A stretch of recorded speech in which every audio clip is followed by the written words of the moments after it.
మీ TV news కి స్వాగతం. సామాన్యుడు కోర్టుకు రాకూడదా, సిబిఐని కోరకూడదా ప్రభుత్వాన్ని ప్రశ్నించింది హైకోర్టు. ఇక చంద్రబాబు తదితరులపై కేసులు, సిబిఐకి బదలాయింపుపై కౌంటర్ ఆదేశాన్నిచ్చారు. ఇక తదుపరి విచారణను సెప్టెంబర్ 11కి వాయిదా వేశారు. ఈడీలకు అప్పగించేలా ఆదేశించాలంటూ సీనియర్ పాత్రికేయుడు ఓ పత్రికా ఎడిటర్ ఏపీ హైకోర్టులో పిల్ దాఖలు చేశారు. ఈ పిటిషన్పై ధర్మాసనం విచారణ జరిపింది. పిటిషనర్ తరపున సీనియర్ న్యాయవాది శ్రీపాద ప్రభాకర్ తన వాదనలు వినిపించారు. ఈ కేసులో ప్రస్తుత ముఖ్యమంత్రి చంద్రబాబు నిందితుడిగా ఉన్నందున రాష్ట్ర దర్యాప్తు సంస్థలు, పోలీసులు నిష్పక్షపాతంగా దర్యాప్తు చేసే పరిస్థితి లేదని కోర్టు దృష్టికి తీసుకెళ్లారు. గత ప్రభుత్వ హయాంలో సిఐడి నమోదు చేసిన కేసులన్నింటినీ సమీక్షిస్తామని ఇటీవల ముఖ్యమంత్రి చంద్రబాబు మీడియాతో పేర్కొన్నారని కోర్టు దృష్టికి తెచ్చారు. ఆ క్లిప్పింగ్లను ఆయన ధర్మాసనం ముందుంచారు.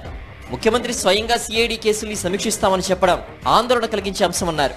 పలు కేసుల్లో నిందితుడిగా ఉన్న ముఖ్యమంత్రి చంద్రబాబు తనపై నమోదైన కేసుల తాలూకు కీలక డాక్యుమెంట్లను పరిశీలించి వాటిని తనకు అనుకూలంగా మలుచుకునే అవకాశం ఉందన్నారు. ఈ సమయంలో ధర్మాసనం జోక్యం చేసుకుంటూ అలా చేయకుండా ప్రభుత్వాన్ని తాము నియంత్రించగలమా అని ప్రశ్నించింది. అయితే కీలక రహస్య డాక్యుమెంట్లను చంద్రబాబుకు అందుబాటులో ఉంచకూడదనే తాము కోరుతున్నామని పిటిషనర్ తరపున లాయర్ కోర్టుకు తెలిపారు. అనంతరం రాష్ట్ర ప్రభుత్వం తరఫున సుప్రీంకోర్టు సీనియర్ న్యాయవాది ముహుల్ రోకత్కి వాదనలు వినిపిస్తూ అసలు ఇది ప్రజా ప్రయోజన వ్యాజ్యం నిర్వచన పరిధిలోకి రాదన్నారు. పత్రిక నడుపుతున్నట్లు చెబుతున్న పిటిషనర్ తన వ్యాజ్యంలో పత్రిక సర్క్యులేషన్ వివరాలను పొందుపరచలేదని కోర్టుకు తెలిపారు. ఈ సమయంలో ధర్మాసనం మరోసారి జోక్యం చేసుకుంటూ పత్రిక నడుపుతున్న విషయాన్ని పక్కన పెట్టండి, సామాన్యుడు కోర్టును ఆశ్రయించకూడదా, కేసుల్ని సిబిఐకి బదలాయించాలని కోరకూడదా అని ప్రశ్నించింది. ఈ కేసులో పిటిషనర్ పూర్వాపరాలు ముఖ్యం కాదని వ్యాఖ్యానించింది.